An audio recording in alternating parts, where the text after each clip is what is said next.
everybody, welcome to GGS Railways. My name is Greg, this is my YouTube channel. Alright, what are we doing tonight? Well, we're going to talk about this Borden Milk Car, Borden Milk Tank Car here. So alright, my first thoughts when I saw this tank car was, did they ever really do milk and tank cars? Well, on this iteration, I'm really actually not sure. I tried to find some evidence that, that this actually ever existed in real life, and I can't find that. However, prior to this, and I believe this in the 30s, 40s, 50s, Borden did actually transport milk by tank cars. Now, it didn't look anything like this, though. They actually had a special train car. It's called the butter dish, and it looks something like this. Now, Lionel does have that car, so it's interesting. So I think this is just kind of a concept, but I don't know. Feel free to correct me on that. So, all right. So yeah, the butter dish car that preceded this, if it did in fact exist, was used to transport milk from the farms to the dairy to process the milk. And yeah, that's very cool. So milk used to travel by rail. That's very, very cool. So all right, so let's talk about this car. So this car is a Lionel 9154, and it was produced between 1975 and 1976, so not that long. Now this is quite a stunning car. It's got kind of that chrome finish, and it's beautiful. This one isn't in just real great condition, but for our collection, that's perfect.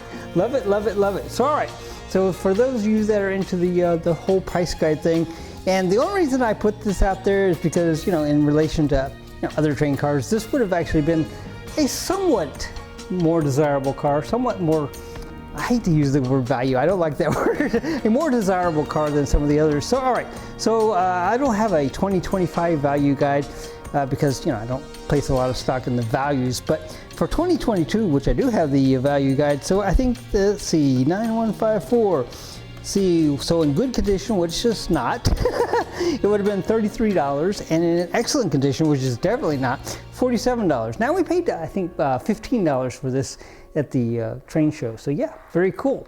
So all right, so you know what? Let's take a quick look around. Let's look at it real close here.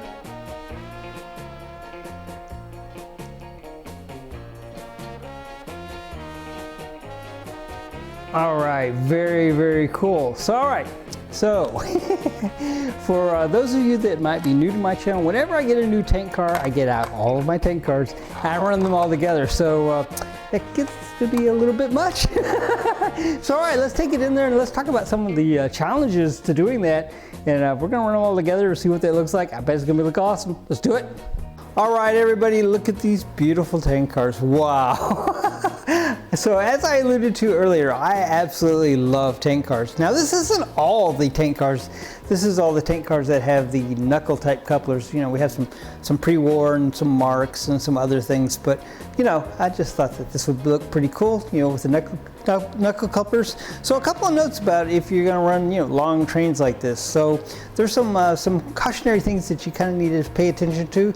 So all right, so first off, when you're laying out your train cars, you need to put the heaviest ones towards the front, and if you think about it, that may make sense, because otherwise what will happen is your lighter cars will not withstand the weight of the cars behind it, and when it hits a corner, probably it's going to want to go straight as opposed to making the corner and just pulls through the path of least resistance. So yeah, that's not hard to figure out. So all right, so that's one little challenge. The other challenge is when you're running something really long like this, you need to be cognizant that these knuckle couplers, they do have a threshold. They have a limit to what they can pull. Now, if you notice that your couplers start popping open, or you start having problems, that's the time that you need to stop because you're damaging something. Now, these knuckle couplers are rebuildable. I've rebuilt a few in the past, but the parts aren't just terribly easy to find, and it's not terribly easy. I mean, it's not terribly hard either, but I mean, why break something if you don't have to? So all right, so what do we have here on the track? Well, this is the A unit, the B unit, and the other A unit that you see here on the track, this beautiful, I guess it's kind of a navy blue with yellow accents, is actually by K-Line, and the A unit, the B unit, and the other A unit are all powered. So that means that we have 3 powered units pulling all this, which means that we will not have a problem in the world pulling all this, unless, of course, the train falls apart or something like that, or the track, decides to be mean to us as it does occasionally.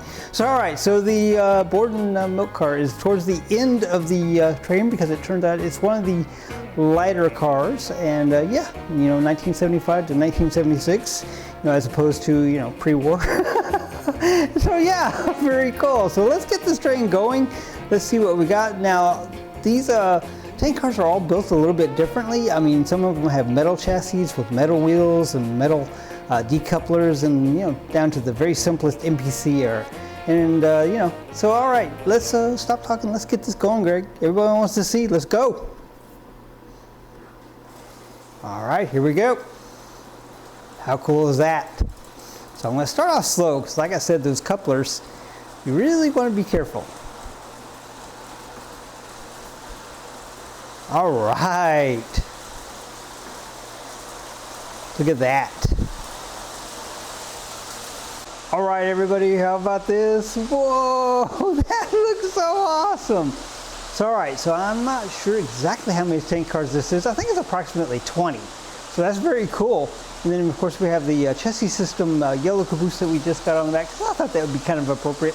I like to run my trains with cabooses. How about that? So, all right, you know what I think would look really, really cool right about now? I think we ought to drop this camera down. We ought to see all these tank cars go by, because I think that's going to look super, super awesome. Let's do it.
All right, everybody, how about this? Just as smooth as silk.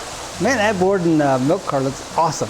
So, you know, I refrain from making the joke about, you know, if it crashes, you know, spilled milk and no sense crying and all that. I almost refrained, didn't I? Oh my goodness, that would be an awful lot of milk. I think that might actually be a reason to cry if that was to actually be full of milk. Yes. All right.